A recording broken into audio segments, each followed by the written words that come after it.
Live తీసుకోండి. Live please. అది అయిపోయిన పవన్ కళ్యాణ్ గారిది ఉంది. Yes sir. 20 సార్లు పెంచాడా లేదా? 200 రూపాయల కరెంటు ఛార్జ్ ఇప్పుడు ఎంత? 1000 రూపాయలు అయిందా లేదా? ఏం చెల్లమ్మా నీ కోపం వచ్చిందా? ఇంకా రాలా, ఆవేశం రాలా? మీ కుటుంబం గుల్లైపోయిందా లేదా? మీ ఆదాయం సగం కరెంటు ఛార్జీలకు పోయిందా లేదా? నేనున్నప్పుడు పెంచానా? కరెంటు కొరత ఉందా? అది సమర్థవంతమైన పాలన, సుపరిపాలన. తమ్ముళ్ళు, ఇక్కడ మా తమ్ముళ్ళు ఉన్నారు. కొంతమందికి బలహీనత ఉంది. మందు బాబులు సాయంత్రం అయితే ఒక పెగ్గేసుకోవాలి, శారీరక కష్టం మర్చిపోవాలి, తెల్లవారితో ఛార్జ్ కావాలి, మళ్ళా పనికి వెళ్ళాలి. మీ బలహీనత అర్థమైపోయింది జగ్గుబాయికి. అందుకే జే బ్రాండ్ తెచ్చాడు. మన శ్రీనివాసరెడ్డి ఫ్యామిలీ కూడా ఇప్పుడు కాదు, 70 ఏళ్ల నుంచి ఆయన కూడా ఈ వ్యాపారంలో ఉన్నాడు. అవునా కాదా?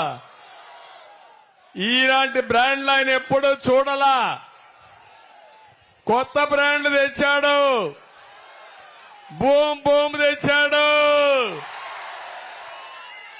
ప్రెసిడెంట్ బ్రాండ్ తెచ్చాడు, స్పెషల్ స్టేటస్ తెచ్చాడు. 60 రూపాయల క్వార్టర్ బాటిల్ ఎంత తమ్ముళ్ళు? 200. అవునా కాదా? ఏ షాపులైనా సరే ఆన్లైన్ పేమెంట్స్ ఉందా తమ్ముడు? ఉందా అని అడుగుతున్నా. ఏంటి రహస్యం? వచ్చిన ఆదాయం సగం తాడేపల్లి కొంపకు పోవాలి. నేను అడుగుతున్నా, మద్యపాన నిషేధం పెడతానని చెప్పాడా లేదా ఈ ముఖ్యమంత్రి? పెట్టకపోతే ఓటు అడగనని చెప్పాడా లేదా? ఇప్పుడు వచ్చి ఓటు అడుగుతున్నాడా లేదా? బుద్ధి సిగ్గు ఉందా ఈ ముఖ్యమంత్రికి? ఆయనకు సిగ్గు లేదు. మనం ఓటేస్తే మనం ఏమవుతాం? వేస్తారా అని మిమ్మల్ని అడుగుతున్నా. నేను కొన్ని ఉదాహరణలే చెప్తున్నా. బాధ, ఆవేదన ఉంది. మూడోది నేను అడుగుతున్నా, పెట్రోల్ డీజిల్ రేట్లు పెరిగాయా లేదా? బాగా పెరిగాయా లేదా? దేశంలో నెంబర్ 1 అవునా కాదా? దీనివల్ల అన్ని ధరలు పెరిగాయి. నిత్యావసర వస్తువుల ధరలు పెరిగాయా లేదమ్మా? వంట చేస్తున్నారా మీరు? ఏం చేస్తున్నారో నాకైతే అర్థం కావడంలా. కొంచెం కొంచెం చేస్తామంది మా తల్లి చెప్తా, కొంచెం కొంచెం చేసుకుంటున్నాం. నేను అడుగుతున్న అన్ని ధరలు పెరిగిపోయినాయి, విపరీతంగా పెరిగాయి. ఎక్కడ చూసినా అవినీతి, అసమర్థ ప్రభుత్వం వల్ల మీ జీవితాలు చితికిపోయినాయి. అదే నా బాధ, ఆవేదన. నేను కూడా మీకోసం పోరాడితే ఎందుకయ్యా ధరలు పెంచావంటే నా మీద ఒక కేసు. ఎందుకయ్యా ఇక్కడ తప్పు చేస్తున్నావంటే గంజాయి తీసుకొచ్చి ఆఫీసులో పెట్టి ఒక కేసు పెట్టేస్తాడు. గంజాయి వాళ్లే తెస్తారు, మన ఆఫీసుల్లో పెడతారు, కేసులు పెట్టేస్తారు. ఎవరో కదా తమ్ముళ్ళు బేడీ వేస్తారు. మా పోలీసులు మన వరకు ఫ్రైడే అయితే గోడలు దూకొస్తారు ఇంట్లోకి. ఇప్పుడు లేరు, ఇప్పుడు చాలా మారిపోయారు. నిన్నే చూపించారు వాళ్ళ విశ్వరూపం. ఒక్కరు కూడా ఉద్యోగస్తులు జగన్మోహన్ రెడ్డికి వేయలేదు. ఇది ఒక విప్లవం. డబ్బులు ఇచ్చినా నీ పాపిష్టి డబ్బులు మాకొద్దు, మేమేం పొమ్మని చెప్పింది మా ఉద్యోగస్తులు చెప్పారు, మా పోలీసులు చెప్పారు.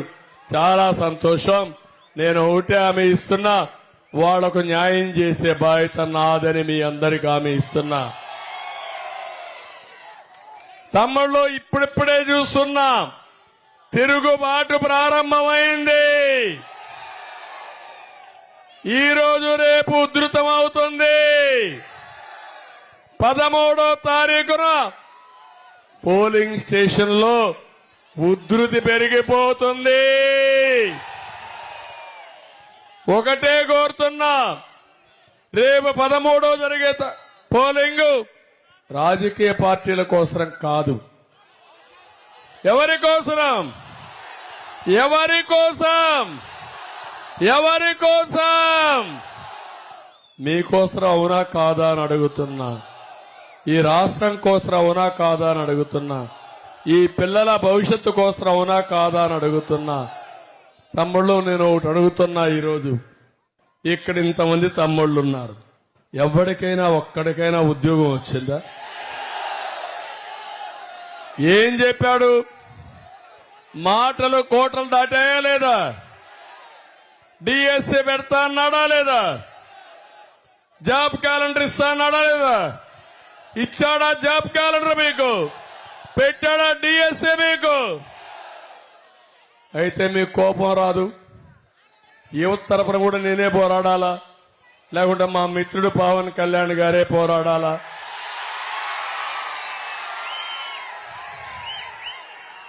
తమ్ముళ్ళు, ఈరోజు మీ ఉత్సాహం చూస్తున్నా. తెలుగుదేశం పార్టీ కుటుంబ సభ్యులు ఒక సైనికులుగా ముందుకు పోతున్నారు. ఇంకో పక్క జన సైనికులు ఎక్కడ చూసినా వీరోచితంగా పోరాడుతున్నారు. పవన్ కళ్యాణ్ గారిని ఒక్కసారి మీరు గుర్తు చేసుకుంటే, సినిమాల్లోనే కాదు రాజకీయాల్లో కూడా నిజమైన hero power star Pawan Kalyan. ఒక సిద్ధాంతానికి కట్టుబడిన వ్యక్తి, ప్రజల కోసం పనిచేసే వ్యక్తి. ఎన్ని అవమానాలు చేశారు తమ్ముళ్ళు అని మిమ్మల్ని అందరిని అడుగుతున్నా. ఒకసారి అయితే పవన్ కళ్యాణ్ కోపం వచ్చి చెప్పాడు, నా భార్యల గురించి మాట్లాడుతున్నావు జగన్, నువ్వు కూడా రా, నీతో కూడా కాపురం చేస్తానని చెప్పాడు. సిగ్గుంటే మాట్లాడకూడదు. వ్యక్తిగతంగా అవమానాలు చేయడం, కుటుంబ సభ్యుల్ని బూతులు తిట్టడం, కడాన సొంత చెల్లిని కూడా తిట్టావాడిని ఏమంటామమ్మా? ఏమంటారు మీరు? రేపు మీకెవరికైనా రక్షణ ఉంటుందా? మీ ఇంట్లో మీరుంటారా? బయట వస్తే మీరు తిరగలుగుతారా? మీ ఆస్తికి రక్షణ ఉంటుందా? అందుకే నా బాధ. 40 ఏళ్ళు రాజకీయాలు చూశా. హైదరాబాద్ నగరాన్ని నిర్మాణం చేయడంలో నా పాత్ర ఉంది, అవునా కాదా అని అడుగుతున్నా. ఈరోజు నన్ను అరెస్ట్ చేస్తే 80 దేశాల్లో 53 రోజులు నా కోసం పోరాడారంటే నా జీవితంలో ఎప్పుడూ మరిచిపోలేను. ఇప్పుడు ఎన్నికల కోసం 2500 మంది పైన ప్రపంచంలో ఉన్న వాళ్ళందరూ వచ్చి ఇక్కడ పనిచేస్తున్నారు. ఇక్కడే ప్రొఫెషనల్స్ ఉన్నారు. వాళ్ళందరూ కూడా దేశంలో ఎక్కడున్నా వాళ్ళు వచ్చి ఇక్కడ పనిచేసే పరిస్థితికి వచ్చారు. నిరుద్యోగులు పనిచేస్తున్నారు. ఒక నాయకుడికి కావాల్సింది జీవితంలో మనం చేసిన పనుల వల్ల వాళ్ళు బాగుపడి వాళ్ళు కూడా నేను మీతో ఉన్నామన్నప్పుడు దానికంటే తృప్తి ఉంటుందో మీరు ఒక్కసారి ఆలోచించండి. అదే నన్ను నడిపిస్తా ఉంది. ఈరోజు ఆంధ్రప్రదేశ్ రాష్ట్రం అనాథగా మారిపోయింది, అవునా కాదా అని మిమ్మల్ని అడుగుతున్నా. దిక్కులేని రాష్ట్రంగా మారిపోయింది, అవునా లేదా? ఈ జగన్ వల్ల 30 ఏళ్ళు ఎన్నికెళ్లిపోయాం. మీరందరూ ఏమారారు. అతను అన్నాడు, నేను బ్రహ్మాండంగా డ్రైవింగ్ చేస్తానన్నాడు. మీరు అనుకున్నారు పోటుగాడేమో బాగా చేస్తాడేమో అనుకున్నారు. అక్కడి నుంచి రివర్స్ డ్రైవింగ్ మా మొదలు పెట్టాడు. తొలి రోజే చెప్పాడు రివర్స్ సెంటరింగ్ అన్నాడు. అక్కడి నుంచి డ్రైవర్ గా ఉండేవాడు నేర్చుకోవాలి, నేర్చుకోడు, విధ్వంసకారుడు. రివర్స్ డ్రైవింగ్ నేర్చి మొత్తం రాష్ట్రాన్ని సర్వనాశనం చేసి అన్ని వ్యవస్థలు విధ్వంసం చేశాడు. ఇతనికి ఒక క్యారెక్టర్ సైకోనేగా తమ్ముళ్ళు. నేను ఒకటి చెప్తున్నా మీ అందరికీ, నేను సైకో, అతని ప్రవర్తన చూసిన తర్వాత సైకో అనుకున్నా.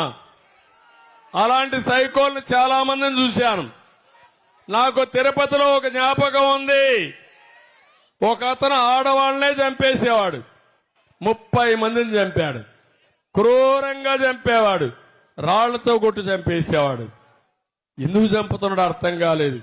నేను ముఖ్యమంత్రిగా ఉన్నప్పుడు సమైక్య ఆంధ్రప్రదేశ్లోనే. తర్వాత నేను ఫారెన్సిక్ ఎవిడెన్స్ అన్ని కలెక్ట్ చేశాను.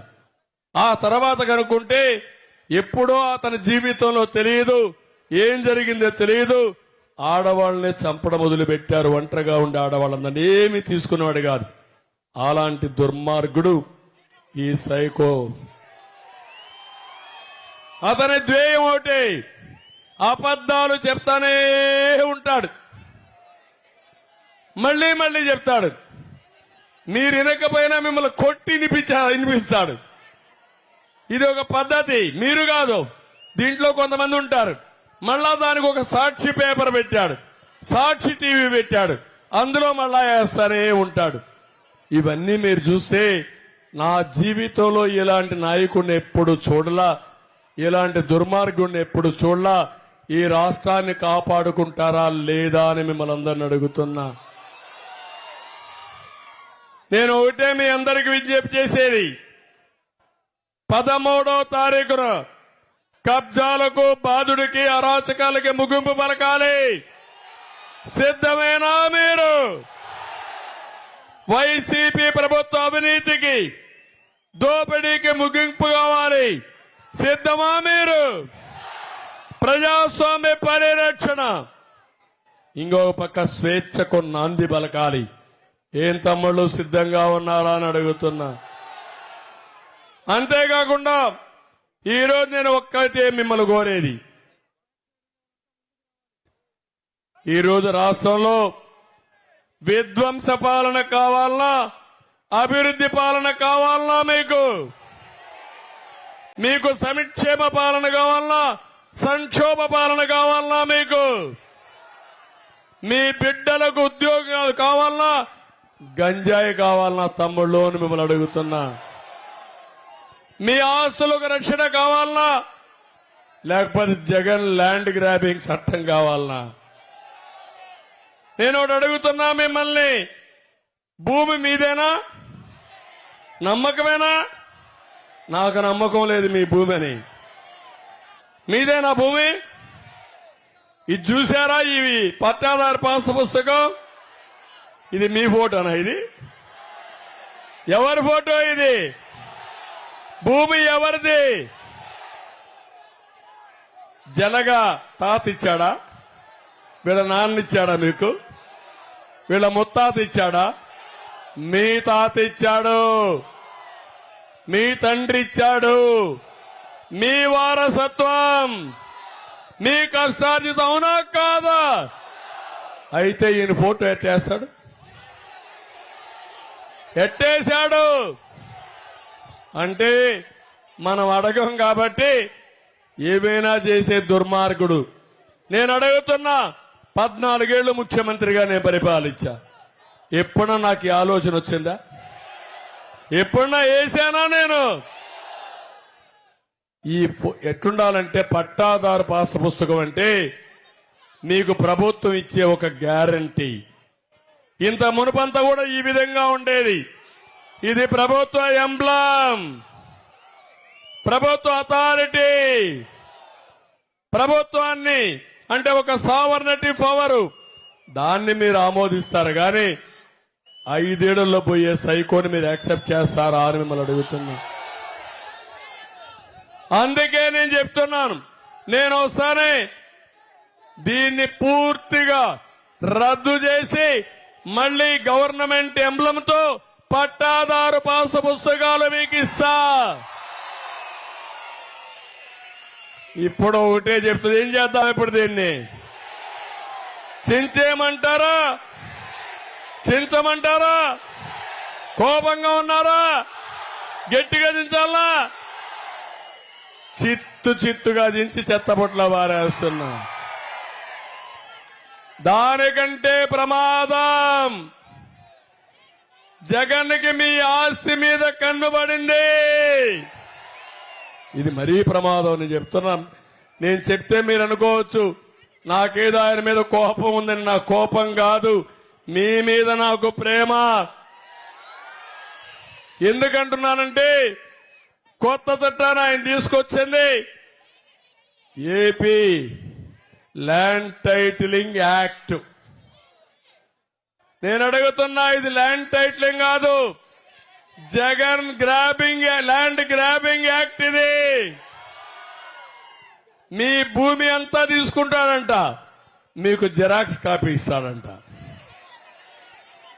జిరాక్స్ కాపీ ఇస్తే రుణాలు ఇస్తారమ్మా మీకు? ఎవరైనా యాక్సెప్ట్ చేస్తారా మీరు దాన్ని? ఈ రోజు మీ దగ్గర పట్టాదారు పాస్ పుస్తకం ఉందా లేదా? 10-1 ఉందా లేదా? ఏం కావాలో రికార్డ్స్ ఇస్తున్నారు, అన్ని ఉన్నాయి. కానీ రేపటి నుంచి ఆ రికార్డ్స్ అన్ని ఏమీ ఉండవు. జగన్మోహన్ రెడ్డి కంప్యూటర్లో మీ జాతకాలు ఉంటాయి. ఆయన ఏది రాస్తే అదే ఫైనల్. మీరేదైనా అమ్మాలంటే ఈ జలగ పర్మిషన్ అవసరం. ఇంతవరకు ఉందా అమ్మేదానికి? ఎవరన్నా పర్మిషన్ కావాలన్నా మీకు? అగ్రిమెంట్ రాయడానికి పర్మిషన్ అవసరమా మీకు?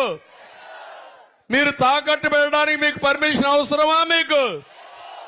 రేపటి నుంచి ఆ పరిస్థితి వచ్చేసింది.